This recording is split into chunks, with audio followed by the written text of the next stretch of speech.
Hi,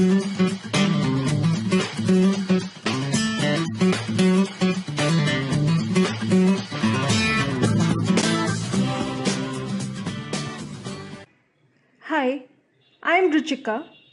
I welcome you to the English Academy. Here I have a poem for students of class 12.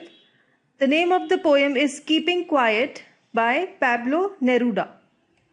This is the famous personality who was born in the year 1904 and wrote by the pen name of Pablo Neruda.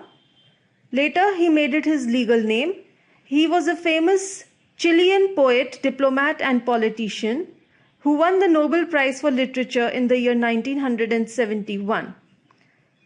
His usual style of writing was that he used green ink, which was his personal symbol for the desire and hope he had. His writings are considered to be simple, and this is their beauty. Originally, he wrote in Spanish. This poem, which we are talking about, was written originally in Spanish, and its essence is based on introspection and retrospection. So the poet is trying to convey that we need soul searching to be at peace with ourselves and with others. Now I would give an explanation of the poem. The first stanza says, "Now we will count to 12 and we will all keep still. For once on the face of the earth, let's not speak in any language. Let's stop for 1 second and not move our arms." So students, you can see that the language of the poem is very simple. There are no difficult words here. And I would like to tell you now what the poet is trying to convey in this stanza. The poet asks us to count up to 12 in our minds. So what correlation can you draw about the number 12? Well, I feel that the number 12 represents the 12 hours of the clock or even the number of months in a year. So the poet is telling all of us to keep calm and stay still. He does not want us to move. Now generally, I don't think that ever it has happened that everything has come to a still in the whole world. So what this poet is saying is something very unusual, very unrealistic. He wants all the people across the nations and continents to unite together as one. They should keep quiet and not speak any particular language. Now, we all have different languages in different countries. So, due to that, we have created a barrier between people of different regions. So, he wants us to break those barriers and consider ourselves to be one. We should not have any distinction even of languages.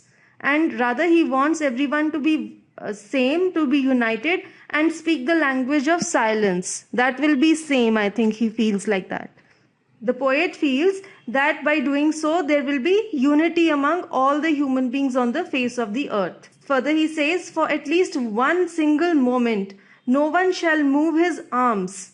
So arms we can say are physical arms also, and also the arms and ammunitions, the weapons, which people are using so much indiscriminately. They are using the weapons against each other.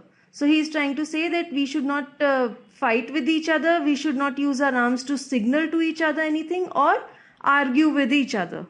The second stanza of the poem, it would be an exotic moment, without rush, without engines.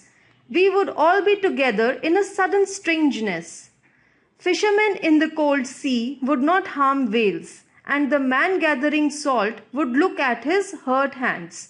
Again, the language of the stanza, the language of the poet is very simple. Now I would give the meaning, what he's saying in this passage. So he says that when everything will come to a standstill, so this will be very rare. This has never happened earlier in the history of the world, that everything, all the people are just standing still, doing nothing. So he says no engines would be running because people are not moving their arms. They would not switch on any engines. Engines could be like the vehicles, the aeroplanes, the machinery in the factories, any type of engines, machines, he's trying to say. He says that everyone will be calm and quiet. No engines, no noise, no sound. So there will be calmness all around and everything will get united in a strange atmosphere. Now why he says it's strange? Because it has never happened earlier. So people will find it strange. He says that no person would be harming any other living being. When he says that no person would be fishing any whales out of the seas. So he says that no person will harm any other living being, either for his food to satisfy his hunger or to earn his livelihood. People hunt, people fish out animals and sell them to earn money. So he says that no one would be doing anything of that sort, and he feels that all the people will get some spare time to look at their own selves. He says that the person who is collecting salt will look at his own injured hands. So we are so busy in doing our works that we do not get any time to look at our own selves, that how we have ruined our own selves. So when we will be calm, quiet, sitting at peace for some time, we would have the time to look at our own selves, to ponder over what we are doing. Are we doing something good for us, or are we ruining our own selves? So that's the aim of the poet, that why he wants that the world should come at a standstill for some moments. The third stanza of the poem: those who prepare green wars, wars with gas, wars with fire, victory with no survivors, would put on clean clothes and walk about with their brothers in the shade, doing nothing. What I want should not be confused with total inactivity. Life is what it is about. I want no truck with death. So what does he try to convey in this passage? He says that people who exploit the nature, the green wealth of our earth by doing different types of acts, maybe deforestation or extensive mining or fishing, or else people are extracting oils out of the earth, doing deep mining into the earth. So what we are doing? We are doing a green war against our own earth. We are digging our own graves by doing so. And the other wars which he is saying is that we are killing our own fellow human beings with fire, with weapons. So he says that we need some time to think within ourselves into what we are really doing. What is the consequence of our actions? We are by killing the earth, by killing fellow human beings, by killing animals, we are ourselves digging our own graves. We are bringing ourselves to the doom. So he says that some people are merely following their orders. Some are just earning their livelihoods.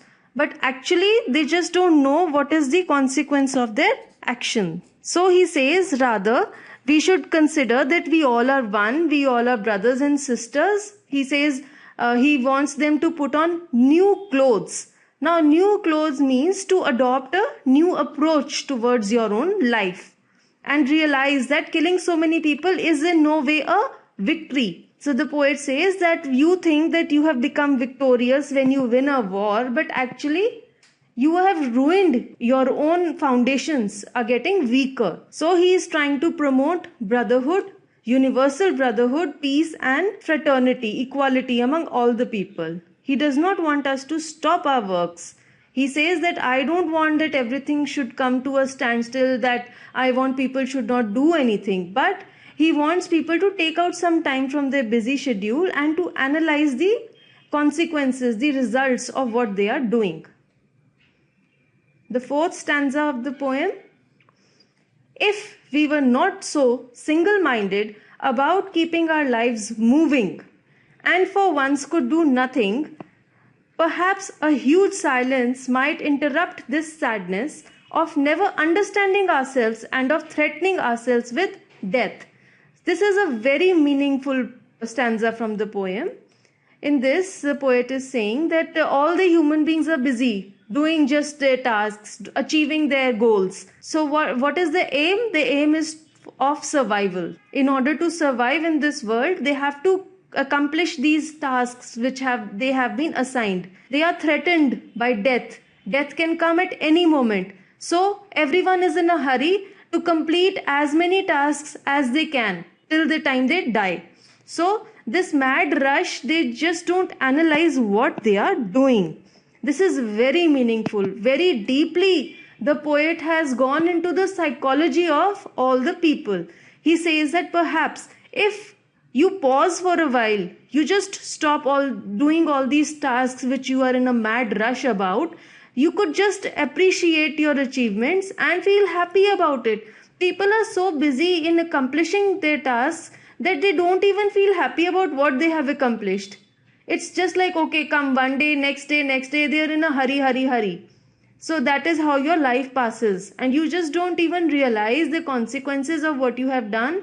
You don't even enjoy what you have achieved in life. So he suggests that by keeping quiet for a few moments, perhaps we will be able to understand the true purpose of our life, that we would get a true meaning to our life. Then the fifth stanza, perhaps the earth can teach us as when everything seems dead and later proves to be alive. Now, I'll count up to 12 and you keep quiet and I will go. So in this stanza, the poet is saying that perhaps we should take a teaching from our nature, from our earth. How the earth undergoes changes. In winters, everything on the earth freezes, becomes lifeless.